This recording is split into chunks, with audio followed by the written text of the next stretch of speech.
What's up, everybody? Rob here. So this is a completely unscripted video. I am just doing this off the top of my head. It's going to be rambling and incoherent, but you can come to expect that from me.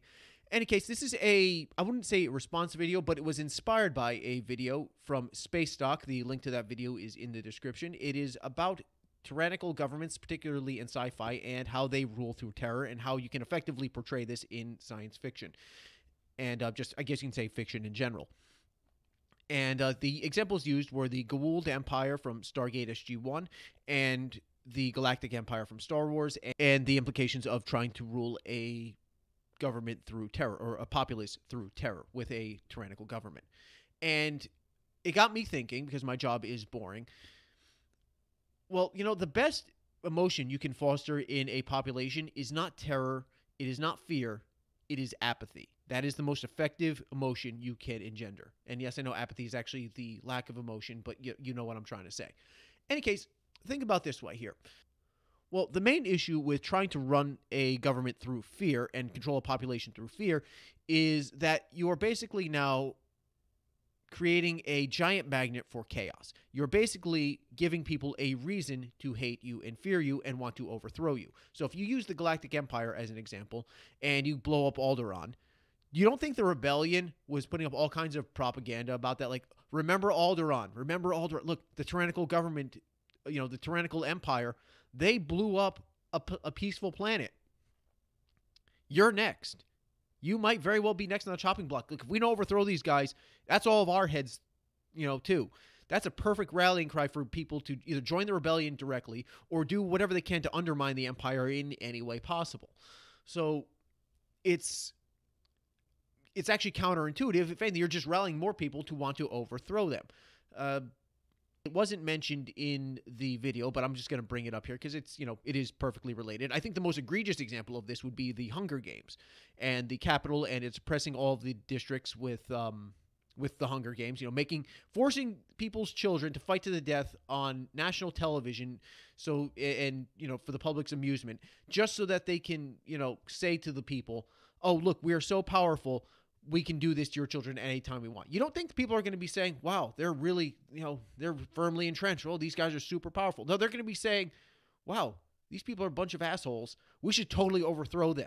Because you know what? My child is up next year. You know what? I'm not going to let that happen. I'm going to start smashing some heads in. And basically, you're going to be constantly putting down rebellions and revolutions. And honestly, it's just not worth it, because the ultimate goal of a dictatorship, of a tyrannical government, is order and stability. And incidentally, that is also the main goal of most people. They want order, they want stability, and they're willing to put up with dictators in order to get it. People want order over chaos. Okay, we have no say in who our leader is. Okay, Emperor Palpatine, he's on the throne. He's in charge. He's basically has complete and total absolute control over us. Okay, yeah, but he doesn't actually bother us, though. He doesn't micromanage us. We're free to go about do whatever we want. We can carry on with our lives, our business. Just as long as he stays out of our way, okay, fine. So, yeah, fine. We can't vote in any sort of, national, or in this case, galactic elections. But, what does it matter? Most people generally don't care. I mean, some people might complain to begin with, but, let it go. And likewise, the best thing you can do, instead of crushing dissidents, let the dissidents speak a little bit, as long as they don't have any power to do anything. Like, give people freedom of speech, just to give them that outlet valve, so that they can complain. Like, yeah, go on have your newspapers and your broadsheets. Well, yeah, broadsheets is an old term.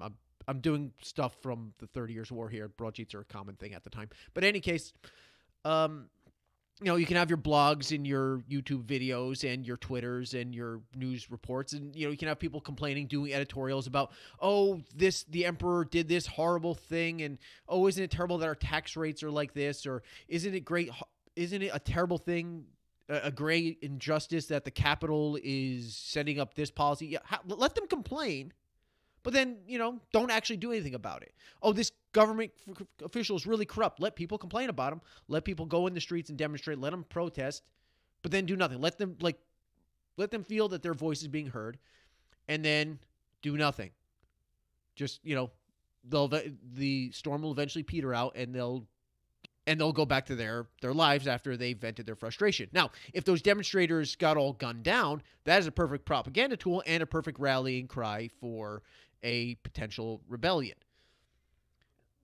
And likewise, you can actually even be a little bit helpful to the people. That would actually help secure your power base even more. Oh, there's a natural disaster of some kind. Yeah, we totally helped out with that. Like there's massive flooding. Oh yeah, well we provided shelter and helped rebuild afterwards. We being the government. And say there's a medical crisis of some kind, like a plague of some kind. And I don't want to tie this into current events because you know why. But oh yeah, well yeah, the Empire. We're going to distribute. Of course, the Emperor, will distribute medicine and doctors to help these people out, and it's very tragic, and do it genuinely, like genuinely help them. And so when the plucky rebels trying to overthrow the evil empire show up and say, "Hey, rally to us, and we'll help overthrow this evil emperor," all the people are going to look at him and go, "Why? Like they help us out? Yeah, of course. Yeah, we don't have a say in who he is, and I don't like the tax policy, and we can't vote, and some other restrictions here and there. Yeah, but they helped us out when we needed help. They rebuilt a house when our house burned down. They helped us out with that. Or there was disorder and chaos in the streets, and the Empire brought order. They make the streets safe at night. It's night. Things aren't too bad here. That's probably the worst. Apathy is the worst thing a rebellion wants. See, because people only really rebel when they have nothing else left to lose. So what you do is you give people at least the illusion that they have something to lose, and they'll be hesitant to put that on the line. So in conclusion, I just want to say that the best thing a tyrannical government can do to maintain its power is make its population simply not care. And I am meaning a little bit of bread and circuses here. I mean, that is a trope. That is a thing, yes. But also give them you can oppress them to a point, but just give them enough of an outlet that they just really don't want to, and make them feel like they have some control over their lives, and they'll just let a lot go. And they'll just think, yeah, we could rebel, but it's honestly just not worth it. And you can prevent way more revolutions that way. So it's also a lot more nuanced take than the simple, evil empire bad, plucky rebels good. It's a little bit more of a nuanced thing. So if you're an author out there, just keep that in mind. In case I have rambled enough, I really don't have much to say about it. I just wanted to get it out there. In any case, that is it for this video. Please hit the like and subscribe button. More videos coming out whenever I get around to it. Have a good day, or don't have a good day, your adults. Have any kind of day you want. See you later.